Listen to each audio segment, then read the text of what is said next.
Yema, c'est un restaurant que j'ai ouvert il y a 18 mois. C'est un concept de déjeuner pour le midi. On s'adresse vraiment à une clientèle de bureau qui n'a pas le temps de se préparer à déjeuner. Donc ce qu'on fait, c'est des plats 100% vegan, 100% fait maison, sans gluten. Donc, Yema, c'est un concept dans lequel chaque midi, on peut venir déjeuner, composer un bol avec 4 recettes au choix. C'est des recettes qui changent toutes les semaines. Évidemment, on a très souvent un curry, un quinoa, des salades. On a des familles de plats. Mais par contre, toutes les semaines, on s'oblige à vraiment changer les légumes, à proposer des choses de saison et des plats qui innovent. Cette semaine, par exemple, on a du brocoli rôti avec une sauce tahini, des sésames et des noisettes, un curry de légumes avec pommes de terre et épinards. On a toujours du guacamole. L'idée derrière le bol Yema, c'est d'avoir un repas qui soit certes vegan, mais quand même coloré, varié et équilibré.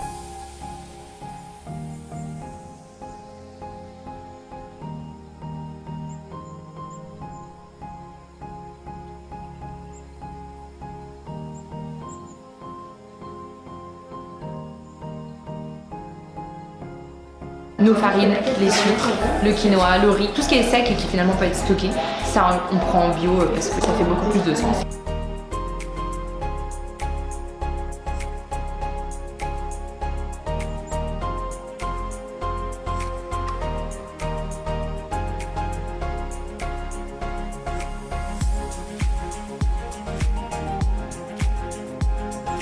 Et ensuite, il y a un autre aspect, c'est que dans les produits qu'on propose à la vente, le plus possible, je vais travailler avec des fournisseurs français ou des entrepreneurs français.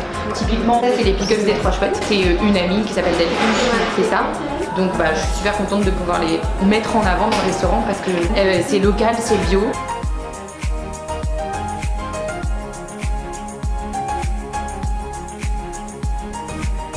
In fine, même dans un petit point de vente unique, on peut travailler avec des entreprises qui sont de taille petite ou moyenne et favoriser le tissu entrepreneurial français.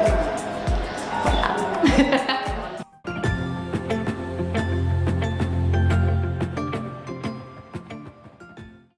Le resto est vegan, en fait, c'est en 2013.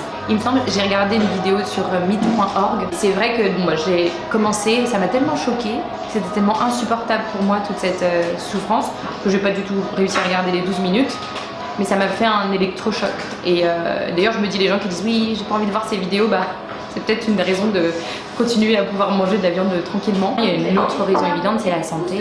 Quand on lit un livre comme L'Enquête Campbell, qui est quand même mené par un scientifique qui était fils de fermier et qui buvait du lait des litres et des litres par semaine, il a quand même une étude qui est extrêmement rare, qui concrètement montre que la consommation de protéines de lait est très mauvaise pour le corps. Donc je me suis intéressée au sujet parce que j'ai beaucoup de problèmes de santé dans ma famille, un père diabétique qui a vraiment qui est extrêmement malade. Et j'ai toujours eu comme interrogation, mais quel est le lien entre ce qu'on mange et l'effet que ça nous fait.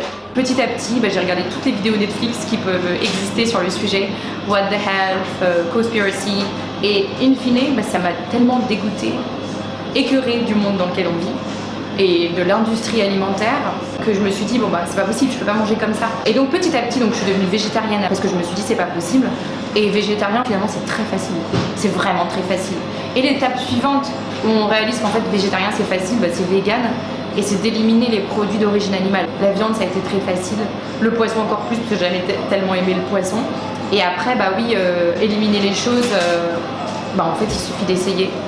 Et j'ai besoin de participer de manière positive pour montrer que on peut ne pas manger des animaux. J'ai mon côté optimiste qui va être on est dans un monde de merde, la terre tourne mal. Oui, ça, il y a un côté où c'est une vraie réalité et c'est pas de ma faute. En revanche, c'est un peu ma responsabilité, je pense, d'agir pour que les choses puissent être différentes. Alors il y a évidemment aussi la consommation des animaux, l'impact alimentaire, les émissions de carbone, d'avoir tout ce bétail, c'est une raison de plus de pas consommer de viande. C'est choquant. C'est la même raison pour laquelle on ne devrait pas prendre autant d'avions. Et j'ai commencé à en prendre conscience. C'est une des raisons, l'écologie, qui m'a poussée à me dire il faut absolument diminuer et si possible supprimer la consommation de viande. Et voilà, c'était le but de Yema, c'est d'avoir un resto où on peut venir manger vegan sans se poser de questions et tous les jours et à midi quand on bosse à Paris dans les bureaux.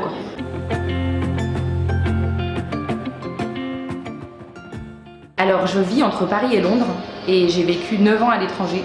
et j'adore cuisiner. Et ma mère est une énorme cuisinière assez incroyable qui touche à tout. Et donc j'ai mes origines algériennes, donc ce mix de tout ça qui a donné Yema. D'ailleurs Yema ça veut dire maman. Et c'est comme ça que j'appelle ma mère, qui est ma meilleure amie à vrai dire. Et donc les inspirations c'est clairement tout ce que j'ai mangé enfant, qui est une cuisine algérienne, mais pas que, parce qu'elle cuisinait aussi toutes les recettes françaises et elle avait appris la cuisine vietnamienne. Je faisais des nems et des choses comme ça, donc on mangeait aussi des lasagnes, enfin c'est très varié. Donc ça c'est la première inspiration. Ensuite il y a Londres, parce que je vis à Londres et que c'est en termes culinaires et en termes d'innovation une ville incroyable. C'est vraiment pour moi un vivier. À chaque fois que j'y suis, je vais tester des nouveaux restaurants.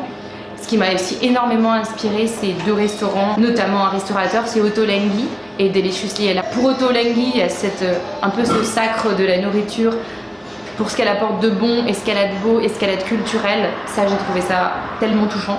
Et ensuite Delicious Liela, parce qu'elle a quand même rendu le plant-based diet très trendy. Et quoi qu'on en pense, ça donne envie aux gens de manger plus de légumes. Et donc je m'inspire vachement d'eux, j'y vais régulièrement. Et ensuite oui, d'avoir un peu vécu dans plein de pays, ça m'a inspiré. Et on a du guacamole parce que pour apprendre la restauration et le fast-food, je suis allée bosser dans un restaurant qui faisait des burritos. Et là-bas, je suis tombée amoureuse du guacamole et donc on en a tout le temps. Le curry, c'est parce qu'à Londres, j'habitais sur Brick Lane et qu'il y avait que des Indiens. Et que du coup je mangeais du curry tout le temps. Voilà, donc ça vient de partout. Il y a aussi, je demande à mon équipe, donc on a fait des plats que eux aiment.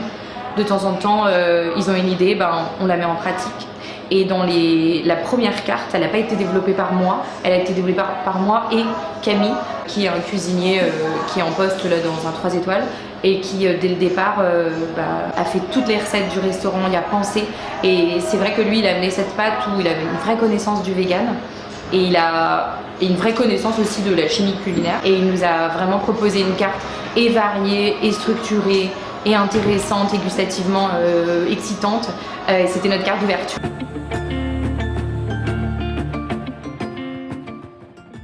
Quand je choisis les fournisseurs, j'essaie de prendre du Made in France. On pose tout le temps la question du bio aussi. Être fourni en fruits et légumes bio à Paris, c'est super compliqué pour un restaurateur. Entre ce qui va être de saison, ce qui va être livré dans des quantités pour un restaurant et ce qui va être livré à l'heure parce que la logistique n'est pas du tout encore mise en place, ça a été catastrophique quand on a fait au début les fruits et légumes bio, donc j'ai dû arrêter. Et j'espère qu'on pourra reprendre une fois. En revanche, on a nos farines, les sucres, le quinoa, le riz, tout ce qui est sec et qui finalement peut être stocké. Ça, on prend en bio parce que ça fait beaucoup plus de sens. Et ensuite, il y a un autre aspect, c'est que dans les produits qu'on propose à la vente, le plus possible, je vais travailler avec des fournisseurs français ou des entrepreneurs français. Typiquement, ça, c'est les pickles des 3 chouettes. Du coup, je fais une petite pub. Ça, c'est une amie qui s'appelle Delphine qui fait ça. Donc je suis super contente de pouvoir les mettre en avant dans le restaurant. C'est local, c'est bio. On a pareil, on a les jus PAF. C'est une entrepreneuse française. C'est des jus frais bio. Elle prend du local, elle travaille. Il faut y aller voir chaque agriculteur. Ah oui, vous pouvez passer. Et elle fait des recettes qui sont super bien travaillées, qui sont super bonnes. Ensuite, on a quoi d'autre qui est en français? Ouais. On travaille, mes boissons, on travaille avec Alter Food. C'est une entreprise française. Ils ont créé leur boisson. Une des boissons, ils commencent à créer leurs boissons eux-mêmes. Donc ça me donne vachement envie de soutenir. Pareil pour l'açaï, on travaille avec Terraçaï, c'est une entreprise française. Alors oui, c'est des produits d'origine étrangère, mais in fine, même dans un petit point de vente unique, on peut travailler avec des entreprises qui sont de taille petite ou moyenne et favoriser le tissu entrepreneurial français. Voilà.